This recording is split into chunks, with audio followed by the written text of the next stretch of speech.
ہیں. ابھی میں آپ کے سامنے اس کی ایک عملی مثال بھی پیش کروں گا. یہ ضمن بات ہے.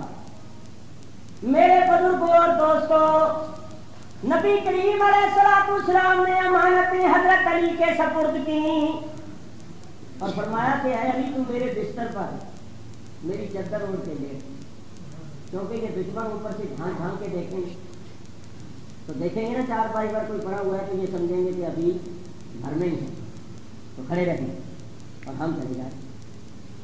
حضور نکلے، حضرت علی کو اپنے بستر پر سلا دیا، امانتیں ان کو دے دی اور نکلے. اللہ نے فرمایا میرے پیارے چپکے سے نہیں نکلنا، دبے پاؤں نہیں نکلنا، قرآن پڑھتے ہوئے نکلو، اپنی رسالت کے ڈنکے بجاتے ہوئے نکلو اور ان دشمنوں کے سروں پر خاک ڈالتے ہوئے نکلو. سبحان اللہ. حضور علیہ السلام نے سورہ یاسین پڑھنی شروع. جب اس آیت پر پہنچے وَجَعَلْنَا مِن بَيْنِ أَيْدِيهِمْ سَدًّا وَمِنْ خَلْفِهِمْ سَدًّا فَأَغْشَيْنَاهُمْ فَهُمْ لَا يُبْصِرُونَ. ان کی آنکھوں پر پردے پڑ گئے، دیواریں حائل ہو گئی، وہ سرکار کو نہیں دیکھتے. بولو سرکار ان کے پاس موجود تھے یا نہیں؟ مگر وہ دیکھتے نہیں تھے. معلوم ہوا کافروں کے پاس سرکار موجود ہوتے ہیں مگر ان کو نظر نہیں آتے. دیکھو سرکار موجود مگر وہ نہیں دیکھتے تھے کیونکہ اللہ نے ان کی آنکھوں پر پردے ڈالے. حضور علیہ السلام قرآن پڑھتے ہوئے نکلے. اسی واسطے حفیظ جلندری مرحوم نے شعر لکھا، وہ در لاتا ہوا وحدت کا دم بھرتا ہوا نکلا، وہ در لاتا ہوا وحدت کا دم بھرتا ہوا نکلا، تلاوت سورہ یاسین کی کرتا ہوا نکلا. حضور نے ایک خاک کی مٹھی لی زمین اور ان سب کے سروں پر، بولو کتنے آدمی تھے؟ 40. اور وہ ایک جگہ نہیں کھڑے تھے، مکان کے ارد گرد تھے. جدھر سے بھی نبی نکلے ادھر ہی آگے حملہ کرنے والا کھڑا ہو، کیونکہ یہ عہد کر کے آئے تھے کہ آپ زندہ نہیں جانے دینا. حضور نے خاک کی مٹھی پھینکی تو وہ سب کے سروں پر خاک پڑی. یہ بھی ایک بات بڑی قابل غور. میں کہتا ہوں اگر 40 آدمی قصداً ایک دوسرے کے ساتھ سر جوڑ کے کھڑے ہو جائیں، سارے اپنے سروں پر جوڑ لیں، تو تب بھی یوں مٹھی خاک کی پھینکی جائے تو 40 سروں پر نہیں پڑ. ہاں اس طرح پڑ سکتی ہے کہ تھوڑی تھوڑی سر میں، لیکن پھینکی جائے نہیں پڑ سکتی. 40 سر جڑے ہوئے تب بھی نہیں، اور وہ تو مکان کے ارد گرد کھڑے تھے اور پڑی سب کے سر پر. تو کیسے پڑ گئی؟ سنو، اگر ظاہری حالات پر نظر کر کے میرے تمہارے ہاتھ کو دیکھ کر پھر غور و فکر کیا جائے تو پھر تو یہی بات سمجھ میں آئے گی کہ ایسا نہیں ہو سکتا. میرے تمہارے ہاتھ سے نکلی ہوئی خاک تو 40 سروں پر نہیں پڑ سکتی، لیکن جب ایمان کی نظر سے دیکھو گے اور اس انداز سے دیکھو گے کہ وہ خاک نکلی کن ہاتھوں سے،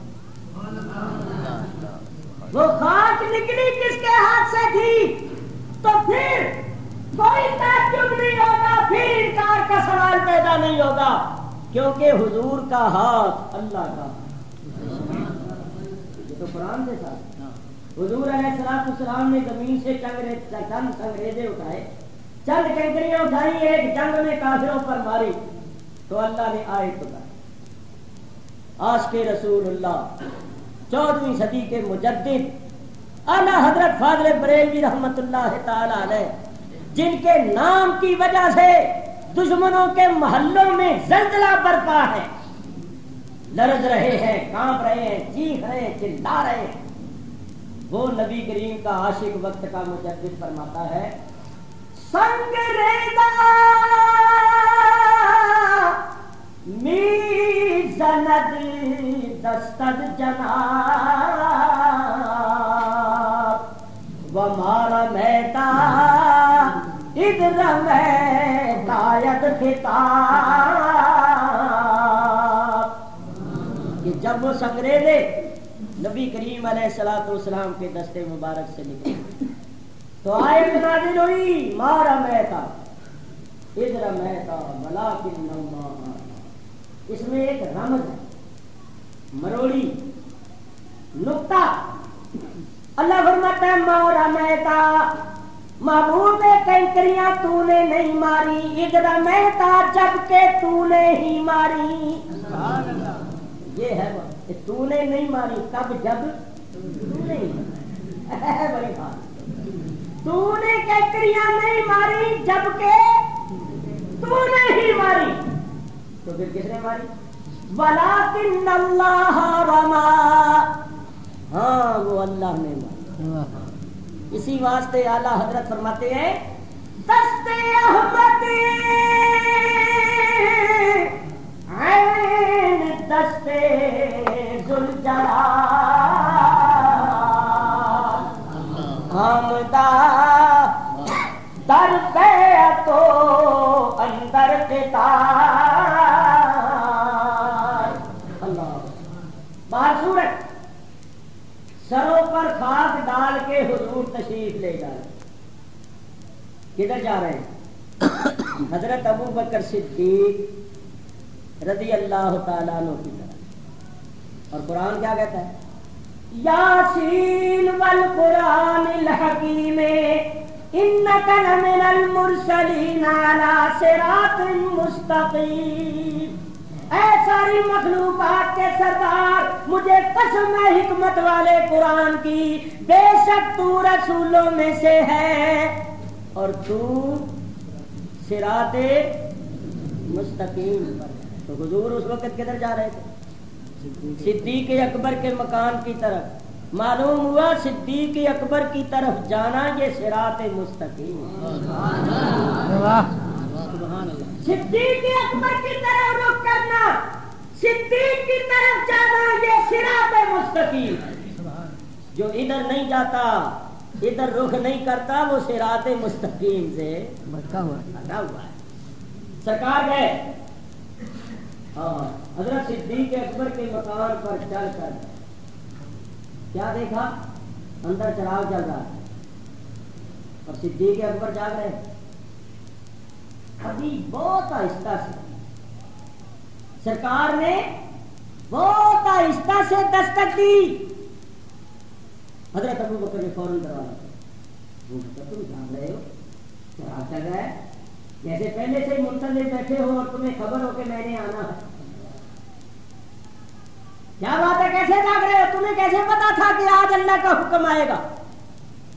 حضرت ابو بکر صدیق نے عرض کیا یا رسول اللہ، آج سے کچھ عرصہ پہلے آپ نے برسبیل گفتگو یہ فرمایا تھا کہ ہمیں یہاں سے ہجرت کرنی پڑے اور اچانک اللہ کا حکم آئے گا، اور میری طرف اشارہ کر کے آپ نے یہ فرمایا تھا کہ یہ میرا رفیق سفر ہوگا. تو حضور اس دن سے ابو بکر رات کو کبھی سویا. اللہ اللہ، نعرہ تکبیر، نعرہ رسالت، شان صدیق اکبر. حضور اس دن سے ابو بکر رات کو کبھی نہیں سویا، ساری رات جاگا کرتا ہے اور آپ کی راہ دیکھا کرتا ہے، اس لیے کہ آپ نے فرمایا تھا اچانک اللہ کا حکم آئے گا. تو اس لیے جاگتا ہوں کہ کہیں ایسا نہ ہو کہ آپ تشریف لے آئے اور میں سویا ہوا ہوں، اٹھانے اور جگانے میں دیر لگ جائے اور اتنے میں دشمن کوئی نقصان پہنچا جائے. تو حضور اس دن سے ابو بکر رات کو کبھی نہیں. سبحان. تو حضور نے ارشاد فرمایا ابو بکر چلو، اللہ تعالیٰ نے ہجرت کا حکم دیا. حضور علیہ الصلوۃ والسلام کے ساتھ چلے، دونوں جا رہے. کافروں نے جو چند راستے نکلتے تھے نا مکے سے، ان راستوں پر بھی 2 آدمی بٹھا رکھے کہ اگر کسی وجہ سے وہ نبی نکل جائیں تو جس راستے پر جائیں پتہ تو چلے کہ کدھر گئے ہیں، تاکہ پیچھا کرنا کھوج لگانا آسان ہو۔ تو جس راستے سے گئے نا وہ 2 آدمی جو بیٹھے ہوئے تھے چکرنے ہوتے آ رہے ہیں، 2 اونٹنی سوار چکرنے ہو گئے نا، آگے بڑھ کر گئے کون ہو؟ تو حضرت ابو بکر صدیق نے کہا رضی اللہ تعالی، میں ابو بکر بن ابی قحافہ۔ لیکن ان کو تو یہ کہا گیا تھا کہ محمد بن عبداللہ کو نہیں جانے دینا، ان کے ذہن میں تو وہی بیٹھا ہوا تھا۔ تو جب حضرت ابو بکر صدیق نے اپنا نام بتایا تو کہنے لگے کہ یہ جو تمہارے ساتھ ہے یہ کون ہے؟ اب بڑا نازک مرحلہ کہ اگر جھوٹ بولتے ہیں تو صدیق نہیں رہتے اللہ، اور اگر بالکل واضح طور پر کہتے ہیں تو دشمنوں کو پتہ چل جاتا ہے۔ تو صدیق اکبر کا علم دیکھو، ذہانت دیکھو، فقاہت دیکھو۔ حضرت ابو بکر صدیق نے فرمایا یہ جو میرے ساتھ ہیں یہ میرے رہنما ہیں، میرے رہنما۔ انہوں نے سمجھا کہ ابو بکر رات کے وقت کہیں جا رہے ہیں، رستہ معلوم نہیں اور کوئی آدمی ساتھ لیا ہے جو رستہ بتا۔ بات بھی سچی ہو گئی اور پردہ بھی رہ گیا، یہ وہی اسی جھوٹ پر لگا دیں۔ اس طریقے سے بات کرو کہ بات بھی سچی ہو جائے اور آپ جھوٹ سے بھی بچ۔ حضرت ابو بکر کی مراد تھی کہ یہ میرے رہنما ہے، میرے ہادی ہیں، اللہ کی طرف ایمان عرفان کی طرف رہنمائی فرماتے ہیں، اور انہوں نے سمجھا کہ ان رستوں کے رہنما ہے، چلے گئے۔ تو بارہا آپ نے سنا ہوا ہے کہ مکہ مکرمہ سے 6-7 میل کے فاصلے پر ایک پہاڑ ہے جبل طور، اس میں ایک غار، شنیدہ کہ بود مانند دیدہ، سنی ہوئی بات دیکھی ہوئی جیسی نہیں ہوتی، بڑی کٹھن بڑی دشوار چڑھائی ہے، کیونکہ بعض پہاڑ ہوتے ہیں ان میں ڈھلوان زیادہ ہوتی ہے، بعض ہوتے ہیں جن کی اونچائی ایک دم شروع ہو جاتی ہے۔ یہ پہاڑ بھی ایسا ہے جس میں ڈھلوان بہت کم ہے اور 3 چڑھائیاں چڑھنی پڑتی، 3 میل چڑھائی ہے۔ اور اب تو ترکوں کے بادشاہوں نے پتھروں کو کٹوا کے پیر رکھنے کی جگہ بنا دی ہے تاکہ زائرین کو سہولت ہو، اور اس وقت تو اس کا سوال ہی پیدا نہیں ہوتا۔ میں نے بحمد اللہ تعالیٰ وہ چڑھائی بھی چڑھی ہوئی ہے اور اس غار شریف کی زیارت بھی کی، اور ہم نے غار شریف میں بیٹھ کر میلاد شریف پڑھا۔ رمضان شریف کا مہینہ تھا اور جمعے کا ہی دن،